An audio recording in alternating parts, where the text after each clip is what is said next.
Like I said, yours is different. I got you, man. Okay, I hope I'm answering your questions though, because I'm like, stumbling. What am I gonna say? You're doing great. You're doing amazing.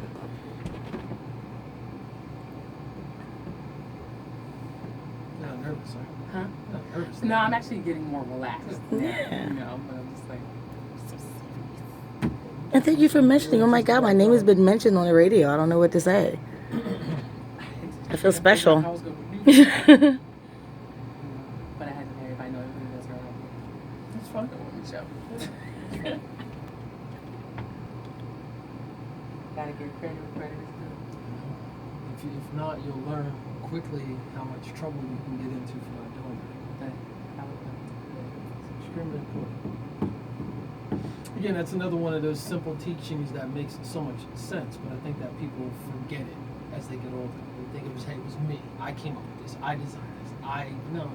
No one makes it big by themselves. It's a collective No one doesn't process. make anything by themselves. Right, exactly. You can't even breathe by yourself. I know that's right. That's a high five right there. You can't even breathe with it by yourself. No. Come on.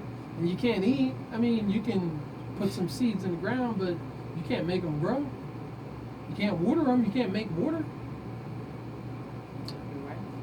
We've got culturally, I think that we've just made a lot of mistakes over the last decades or so.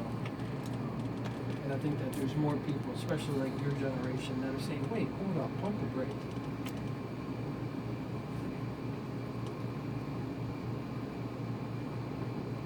And welcome back to the Trenton 365 Show. I'm your host, Jacques Howard. You can send me an email, trenton365show@gmail.com. And I do want to give a shout out to Regis Entertainment, REJS Entertainment, also on the website, regisjazz.com.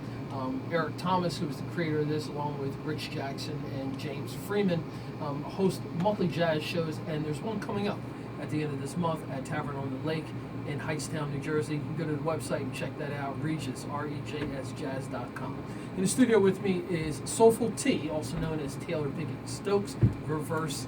And we've been talking about lots of different things, not only her as a performing artist and the different renditions she's gone through over the years, but also her importance, her understanding the importance of sharing information, not only the information that she receives, but also disseminating that to other people. She's done a fantastic job of doing that through organizations. Most notably, I'm speaking about is the Trenton Children's Chorus, where she was doing some of those instructive things with my daughter, who is now 13 years old. Taylor is now a grown woman. Graduated from Montclair State University with a degree in theater. She is now working in the quote-unquote real world, grinding her teeth and trying to make all her different moves come to light. And one of them is her one-woman show, which is going to be coming up in May. So I'd like for you to talk a bit about this one-woman project that you have and this wonderful extended weekend that you have planned. Okay, so the one-woman show will probably happen towards the end of the summer, but the promotionals are going to be taking place in May, throughout the entire summer, so that I can give people a chance to kind of take a peek at what I'm doing and what I'm working on and got my hands in. So what's going to happen is I'm working on little promotional pop-up shows at different venues this month. On May 18th, I will be at All Stars, located in Bordentown, across from Mass Stories Restaurant, if anyone's familiar with that area.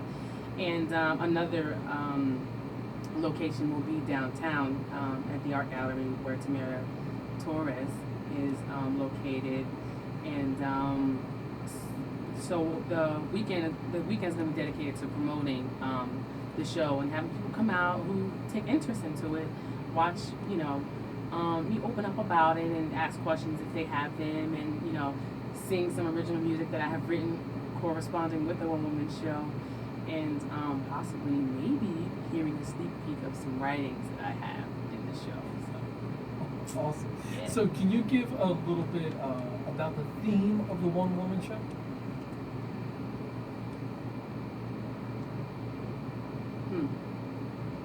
Love. Brokenness. And a person trying to find herself in the mix of dealing with broken heart. Heartbreak. I when these moments happen, when someone's right at the point of being candid about who they are. I always like to give them the opportunity to share that, and also to let them know that, hey, we are all in those positions. And I think that's the humanity that's amazing about us as human beings. Is the fact that we can, in some instances, feel comfortable with doing something, especially as a performing artist, to be able to open up and to remove that veil so people can actually see who you are at the core. And it's obvious that this one-woman show is something that's pretty powerful to yourself. And because it's so powerful to you, you feel the need to share it with others. And I'm sure, based upon you as a person, that you're hoping that this will be some help to someone else who has been in a similar situation, or to help someone who may end up going into a situation like that. Can you talk about the power, or what you believe is the power that performing arts has to be able to share a message like your one-woman show that's coming up? Ooh, I think that art is one of the top things that is one of the driving things in just society in this generation, period. Music has been around for years, and that's one of the biggest forms of artistry. And people, when people can relate to music, it's just, it's a different thing versus, I don't know, not saying that people can't relate in other ways, but I just feel like art is one of the biggest expressions of, it's so much personal, so much authenticity in art, because you are not hiding behind anything. It's kind of like your art shows a part of you and who you are and your personality. And music is a big thing nowadays, especially with this generation. And I think that being able to reach people through that is an amazing thing. It's kind of like the way to go, because everyone listens to music. I don't know anyone who doesn't listen to music, or who hasn't seen a play. And I feel like, when just people in general, we like to know that someone understands what we're going through or can relate to what we're going through. So whether that's expressed through dance, whether that's expressed through singing or acting or writing, I think that art can be therapeutic if you let it. And that was going to be my next question. How has art been therapeutic for you? Art has been therapeutic to me because I've never been disappointed in it. I just feel like, with music and singing, no matter what place I'm in or what kind of mood I'm in, if I burst out into a song, by the end of that song, I'm probably going to be smiling.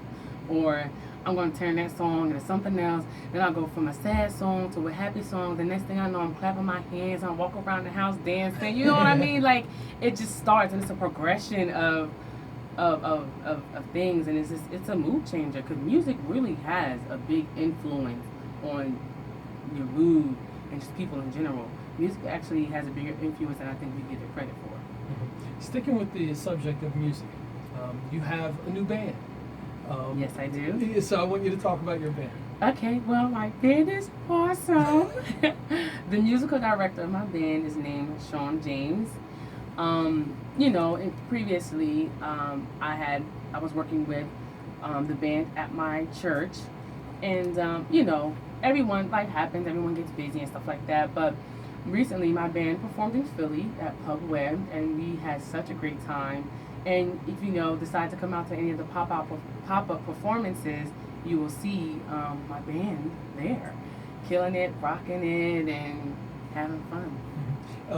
Before the previous band that you were performing with, you were very outspoken about it being an R&B flavor band with like some jazz kind of feeling to it. I know that you were talking about this new band that you have. It's got a larger audience that you're looking to touch with, crossing over with some different genres of music.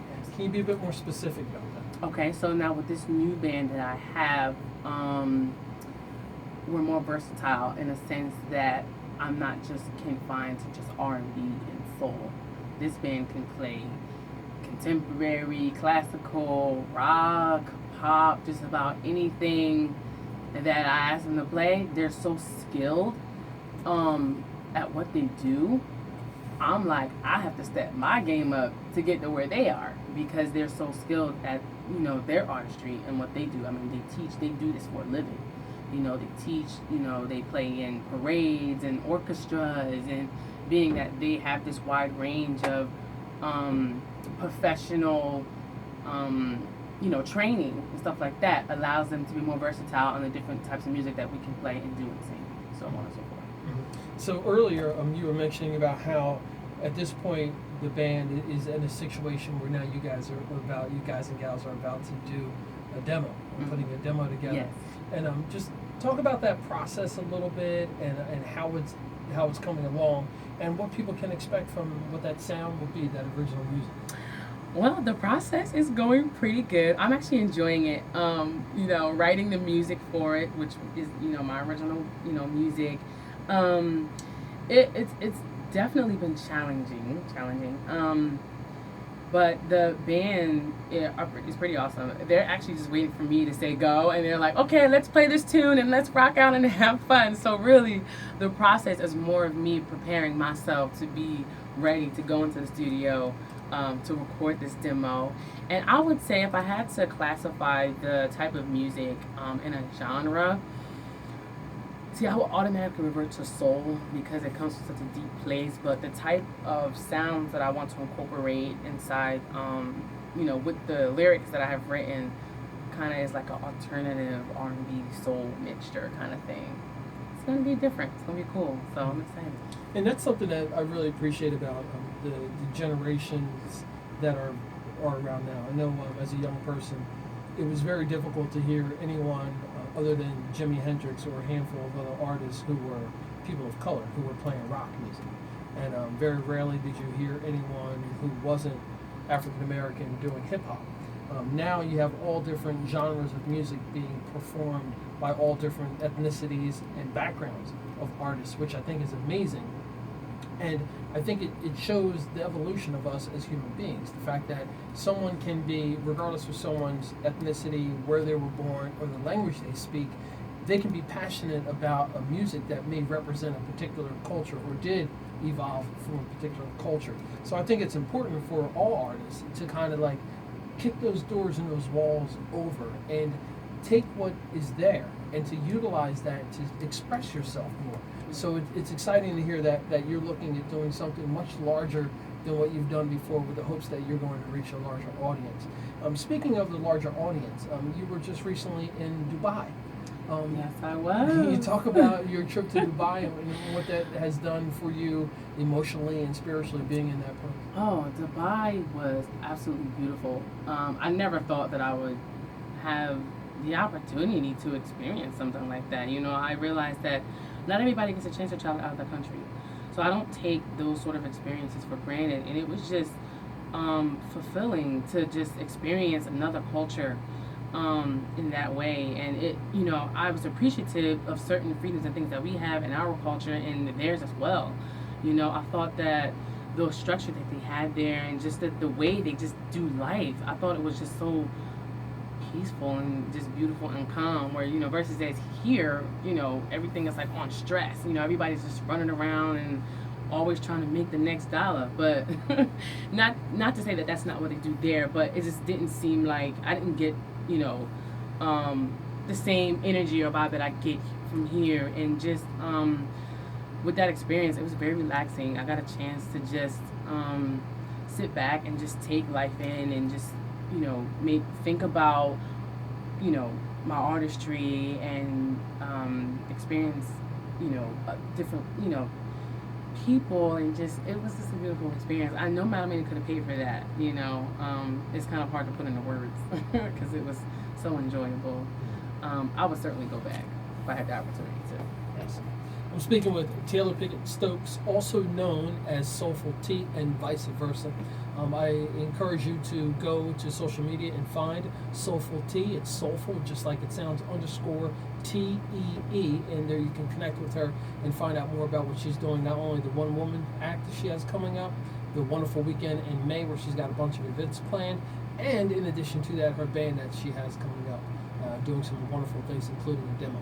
You're listening and watching the Trenton 365 show. We'll be back after a short break.